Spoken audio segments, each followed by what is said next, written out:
Welcome to our Maha Periyava களஞ்சியம் channel. இன்னைக்கு நம்ம ஆன்மீக கதைகளில் மார்கழி மாதம் முதல் புதன்கிழமையான சுதாமா தினத்தை பற்றி தெரிந்து கொள்ளலாம்.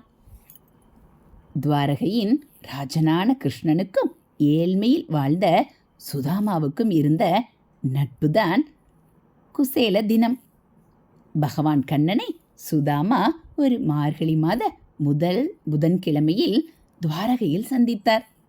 ஸ்ரீமத் பாகவதத்தில் சுதாமாவிற்கு 27 குழந்தைகள் என்று சொல்லப்படவில்லை. சுதாமா ஏழ்மையை ஆசையாக ஏற்றார். சுசிலாவும் மனதார ஏழ்மையை ஏற்றாள். ஏழ்மை ஒருவனை எல்லா விதத்திலும் பக்குவப்படுத்துகிறது. நம் மனதில் தெய்வ நம்பிக்கை குறையும் காரணமாக தரித்திரம், கஷ்டம் என தீர்மானித்து விட்டோம். ஏழ்மையில் வாழ்வில் நடப்பதெல்லாம் நாராயணன் செயல் என்று ஏற்க வேண்டும். பணம், பதவி, அந்தஸ்து வந்துவிட்டால் எல்லாவற்றையும் மாற்றலாம் என்ற மமதை வந்துவிடும். ஆனாலும் பசி மிகப்பெரிய கொடுமை. பிள்ளைகளின் பசி பெற்றோரை பொய் சொல்ல வைக்கும், திருடவும் வைக்கும்.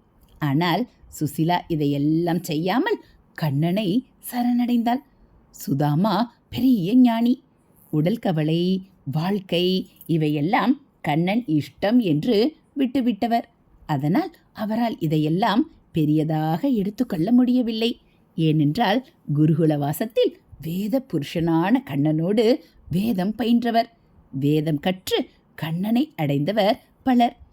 ஆனால் கண்ணனோடு வேதம் பயின்றவர் சுதாமர் ஒருவரே. அப்படிப்பட்டவருக்கு ஏழ்மை வரமன்றோ? எல்லாரும் குருவை அடைந்து கண்ணனை அனுபவிப்பார்கள். சுதாமாவோ கண்ணனோடு குருவிற்கு சேவை செய்தவர். சுசிலாவால் பிள்ளைகளின் பசியை பொறுக்க முடியவில்லை. எப்படியாவது தன் கணவரை ஒரே ஒரு முறை துவாரகா அனுப்பினால் எல்லாம் மாறும் என்று திடமாக நம்பினாள். பல நாள் சுதாமாவிடம் துவாரகா போய் வரச் சொன்னாள். சரி என்று ஒரு நாள் அவரும் கிளம்பினார். கண்ணனுக்கு தர ஏதேனும் தா என்றார் சுசிலாவிடம். வீட்டில் ஒன்றுமில்லையே. ஆனாலும் சுசிலா கலங்காமல் ஊரார் அவளுக்கு கொடுத்த அவளை அவரிடம் கொடுத்து கண்ணனிடம் கொடுக்க சொன்னாள். அவள் வாங்கிய அவள்தான் சுதாமா கண்ணனிடம் கொண்டு சென்றது. ஒரு வழியாக துவாரகா வந்து சேர்ந்தார் சுதாமா. கண்ணனுக்கு தன்னை ஞாபகப்படுத்த அவரிடம் இருந்த ஒரே அடையாளம் குரு மட்டுமே. குருவருள்தானே திருவருள். குரு தியானத்தோடு துவாரகா வந்தவரை துவாரகாதீசன் ஆசையாய் வாசல் வந்து வரவேற்றான். வேத மாதாவின் திருவடியை பிடித்த சுதாமாவின் திருவடிக்கு வேத புருஷனான கண்ணனே பாத பூஜை செய்தான். கண்ணன் இவர் சொல்ல வந்த குருகுல நினைவுகள் அனைத்தையும் சொன்னான். தான் எதுவும் மறக்கவில்லை என்று புரிய வைத்தான் மாயன். சுதாமா நெகிழ்ந்து போனார். பேச்சுக்கிடையில் எனக்கு என்ன கொண்டு வந்தாய் என்று கேட்டான். உயிரை தவிர அவர் உடலில் என்ன உண்டு என்று ருக்மிணி மனதிற்குள் கண்ணனை கோபித்தாள். அவன் சொன்னான், பத்ரம் புஷ்பம் பலம் தோயம் யோமே பக்தியா பிரயச்சதி ததகம் பக்தியுபகிருதம் அஸ்னாமி பிரயதாத்மனக.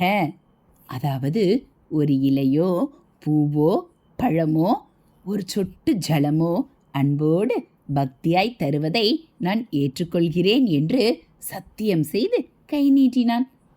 ஆனாலும் சுதாமாவிற்கு தயக்கம்.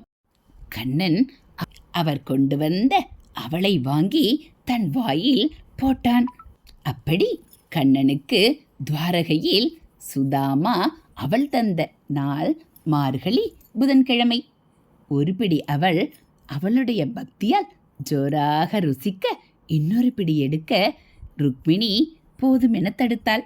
இவர் பக்தியை செல்வத்தால் அளிக்காதே என்றாள். ஆனாலும் மனதால் சுசிலாவின் துன்பம் தீர நீங்காத செல்வம் கொடுத்தான் கண்ணன். சுதாமாவின் துன்பம் தீர தன்னையே செல்வமாக தந்தான்.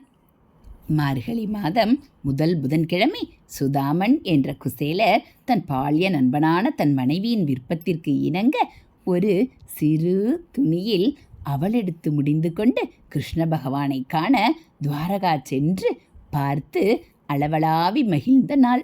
அவரிடமிருந்து ஆழ்ந்த பக்தியுடன் கொண்டு வந்த அவளை விரும்பி தானே எடுத்து உண்டு தன் நண்பனின் வறுமை நிலையை போக்கடித்தான் கண்ணன்.